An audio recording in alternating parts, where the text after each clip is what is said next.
There are some absolutely huge, mammoth changes, generational changes that we're talking about. And I think there are a lot of Republicans, we'll be able to run against these anti-Israeli Democrats once we hit the general election because the general electorate feels very differently from the Democratic base. But the general electorate, look at these numbers on Israel, the net favorability. They're all negative. They're all negative. Ipsos, minus 10 points. Fox, minus 11 points.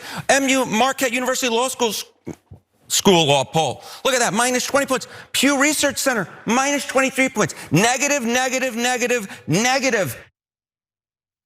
Negative. But potentially a positive development if you think that this is a relationship that has needed some changing. And certainly the polls are changing fast. And as Harry Enten points out, this is not just a thing of like members of the DSA or whatever. This is a pretty broad-based phenomenon. And we want to give you just a little bit more of the historic context, some of the trends that are being observed in this polling. We're not just talking about the Democratic base anymore. We're talking about the general electorate as well. The general electorate has turned against Israel. This is not just a left issue. It is an American issue when it comes to opinions on Israel. What's the trend line here? What's the trend line here? The trend line is unbelievable. Look at the trend line here. Compare this to Donald Trump's first term. At this point in Donald Trump's first terms, Israel's average net favorability. Wow. You go back here, look at this. It was plus 51 points. Wow, Johnny says. Wow, Johnny says, because this is wow, plus 51. It's minus 16 points in the average poll now. That is what, a 67-point shift against Israel in just 8 years. That is a pretty epic decline. I've tried to come up with similar polling declines, and all I've got is maybe John Fetterman. That's about the only thing I can think of in terms of a precipitous drop over just a couple of years, but it's huge. And obviously those have been a busy few years where Israel's military has been concerned, obviously chiefly with the ongoing genocide and ethnic cleansing of Gaza, but also invasions of bombings of a variety of, a sprinkling of countries throughout the region. And this has been filtering through the media, as well as social media, alternative media. So people see what's going on. And again, it is not just, he says it's not just the Democratic base. I want to remind everyone a pattern that I have noticed that I don't think has been really acknowledged by the media, which is whenever you take a question of public polling and then you break it down to Democrats, independents, and Republicans, the independents aren't halfway between the two. That's just not how it works. The independents look pretty much like the Democrats, but I'll allow Harry Enten his little rhetorical flourish there. This is a pretty big change, and Ramesh, I'm sure that you're not really surprised by it necessarily. You've seen the polling, but what do you make of it? I mean, we're sitting in the United States through a less and less healthy economy by the moment, right? People are not able to find jobs. They're not able to secure income. They're not able to, magic word these days, thanks to Zoran, our boy Zoran, afford their lives. In the meantime, people are seeing the so-called investments that our government is taking and the lies that were told to us about where the government and where the administration and where the president would be putting his priorities. And we're seeing the exact opposite, right? We're seeing all of the money, attention, power go into these directions that are not only morally repugnant and reprehensible, which we've known since October, shortly after October 7th. We talked about this years ago, John.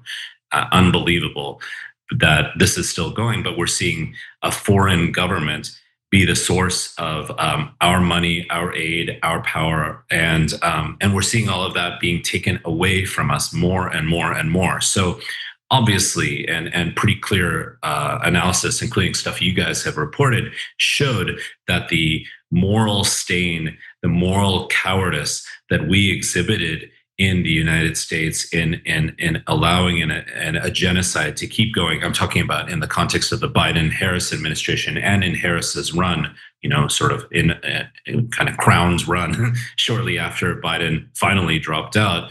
We've seen, thanks to technology as well, what has really been going on there. And we're wondering why all this money and power is going to aid a reprehensible, repugnant, right-wing terrorist government in the state of Israel that has been using all of this to kill innocent people. And in the meantime, people are like, I can't afford anything. I can't get a job. I can't keep a job because it, in some cases, being replaced by AI. I can't afford my healthcare. And so you just are sitting through these sort of divergent realities and you're wondering what gives. And so many of us for a long time have found, the actions of the Israeli state to be repugnant and reprehensible for decades in my case. But at the same time, now, the what is hitting the fan. So Yeah. we're just seeing what's going on around them and they're wondering, what is it all for and who is it all for? Yeah. Yeah, it would have been great if, I don't know, maybe if we had all collectively woken up a little bit earlier, it wouldn't have taken a genocide to get to this point. And maybe had we woken up, they wouldn't have had the genocide. If they had not had the United States under multiple administrations saying that what we're seeing is okay, then maybe it wouldn't have happened. Maybe they wouldn't have felt free to do it. And there is a measurable cost in human lives to that. So that is deeply unfortunate. I suppose politically, the silver lining, I guess, is that some people are waking up, and maybe that can change actions, that might or might not take place in the future. But it is a big change, and it took not only the situation on the ground, but it took some people being willing to talk about it. And I saw in the chat, Octo Squiddy says the paradox of the far left is being consistently correct on every issue and being told we're radicals until the rest of the population catches up. And while I don't think we've been right on every issue, it is kind of annoying when everybody finally catches up to the stuff that some of the politicians or media figures or whatever activists have been talking about for a long time. And then when they catch up, there is never any acknowledgement of it. The Hillary Clinton finally signs on to same-sex marriage, and then it's just well, why are you hassling me about this? It's boring. Everybody supports this, but you didn't. Last year you didn't. Climate change is a very similar issue. $15 minimum wage. You can go down to hyper-specific economic issues, and there's never any acknowledgement. But regardless, it's changing, and I guess that's a good thing. By the way, in the same one of the polls that Harry Enten was talking about there, in terms of what you do with this change in favorability, well, one of the questions was whether military aid should be reduced or ended, and 55% said yes to that. Now that's a combined reduced/ended. That doesn't mean that 55% say there should be no military aid. So if that is a goal of yours, then there's probably more work to be done to move those numbers even more, particularly when the politicians are always going to be more resistant to it than regular people. And so you're going to need overwhelming public support to have any chance of getting through to these politicians, many of whom have been bought by interested parties in this. But I also wanted to throw out, before more of your commentary, I mentioned I want to talk about what the rest of the world thinks about the actions of Israel these days. And if you take a look at this is, I think, 32 countries. Not all of them are net negative. There are some that are narrowly positive. I think it's looking like Kenya, Nigeria, Ghana are more likely to be positive towards Israel, but the vast majority of others, this is across the United States, across Asia, a number of South and Latin American countries as well. And yeah, it's because everybody has, for the most part, has the internet. Everybody can see what's going on, and there are fewer filters than there used to be. There's not no filters, but there's fewer filters. And so I don't know if that maybe makes some Americans feel a little bit better about the situation, but the message is getting out around the world. Yeah, just as a simple example of it, we've seen how as soon as TikTok was acquired by the Ellisons, right? Larry Ellison and his son, who is of course trying to strangle our media via Paramount, and which owns CBS. We saw a massive number of people flock away from TikTok, and especially Gen Z folks, and and move toward other platforms that are trying to show, quote unquote, the truth more as it actually is. Like Upscrolled is a remarkable example of that, which is just trying to show things as they actually are. But I think just the bigger question that maybe many of us are sitting with are, the only reason why these genocidal actions have and continue to occur is our country, is the United States. And there's a level of shame and embarrassment, even though we know it's not our direct doing, that is part of all of this. And so many of us feel and felt powerless to try to stop it. But at least we realize now more and more that this is just we can't let it happen any longer. So I mean, it's time for real leaders to rise up and call things out as they are, and devote actually their money and attention to the actual concerns that face working people. Yeah, 100%. I just want to briefly mention, it is interesting. We're going to talk about data centers a little bit later on today, and I'm going to tie that to Donald Trump's either lack of ability or lack of interest in representing what even right-leaning independents or conservatives think anymore. But you're seeing a similar sort of thing here, where we're still in this forever war with Iran. He's not backing out of it, as unpopular as it is. I do think that he's understanding the polling a little bit in that in the earlier phase of the war, there was a lot more talk about joint operations with Israel. I don't really hear that anymore. Now I hear about us bombing them. So he still is, like, if you believe that he's doing the bidding of Benjamin Netanyahu, he is still doing it, but he seems to be just savvy enough to know that he shouldn't talk about it or brag about it. He leaked that story of him like dropping an F-bomb at Netanyahu, and that was the last I really heard about their relationship. I don't know, I would have to balance, you swore at the guy with you're still fighting his war. I don't really feel like we came out on top in that bargain. But anyway, it's just something to think about, that they're not talking about that as much. And I would also say, it's great that the public opinion has changed. Bear in mind, we still have Donald Trump for a couple of years.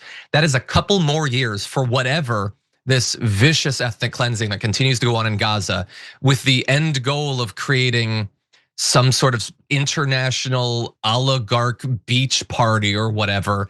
That's a couple more years of work going towards that, and Trump's board of peace looking the other way. And so I wonder, where is public opinion going to be at once that period is over, and how much can actually be done to stop the ongoing horrors? Anyway, quick thoughts, Rash. One direct linkage between all of this is people realize that it's the connections to Israel that led us directly into this war that the president was very willing and happy to engage in. And it's the connections also to Israel that is leading to things like this Saudi deal, for example, the attempt to reestablish things like the Abraham Accords in a whole new direction. And because of the interface or the point of Israel connecting to this Iran war, people are directly realizing the material impact of that on their gas prices and other prices like that. But I think outside of simply being sort of self-oriented in terms of how much things cost and so on, people are wondering, again, what is it all for? How does this serve American interests, let alone moral interests? And the big question here, John, is, yes, we can be just completely against the president on every level, but do we actually have power? Because ultimately, if you look at the Board of Peace, this is very chilling, John. It's the East India Tea Company in a new form, which is a private corporation or set of board members, literally the same words, that are attempting to colonize a space built upon the genocide of its native peoples. Yeah. And God help us, that stuff occurred in the 1600s, man. I'm right here in India. People are still feeling the effects of colonial histories here in India, believe it or not. That's hundreds of years later, 400 years later or so, approximately. So it's a moral scourge of our time, and we got to do everything we can with whatever levers of power we have to stop it at all costs. Before we jump to our break, I just want to mention, I have been seeing the stories going around of polling in the upcoming Israeli elections. Most recently, only 33% of Israelis say that Netanyahu is the best candidate to be prime minister. And so that is a reminder that the country can change course. There's nothing baked into the DNA or the concrete of a country that you have to continue down a path that's causing basically the entirety of the rest of the world to hate your guts. And by the way, we went through this. People around the world hated America under George W. Bush. Sorry, what are you gonna say? No, sorry, man. I was just gonna say, though, most of the other competing candidates are incredibly imperialistic in their views and very Zionistic. That's sure, 100%. Yeah, I'm just saying, like you could find a person, like if you see the polling of what the American people think about Israel, whatever, and you don't like that. Spoiler alert, just telling us to not care about the deaths that's not gonna work. You could do that 5 more times, 100 more times, 1,000 more times. That's not gonna work. Just objectively, it's failed. You should stop that strategy. It's a terrible one. But if you actually change the policy, then maybe the international perceptions of your country can follow. As I was saying, like, our disastrous war in Iraq and all of that caused a lot of people to hate us. But George W. Bush was not America. A lot of Americans never supported that war, and we decided to go in a different direction. Now we're back in another forever war, so obviously the war continues, but it's just something to bear in mind. Every time you ring the bell below, an angel gets his wings. totally not true. But it does keep you updated on our live shows.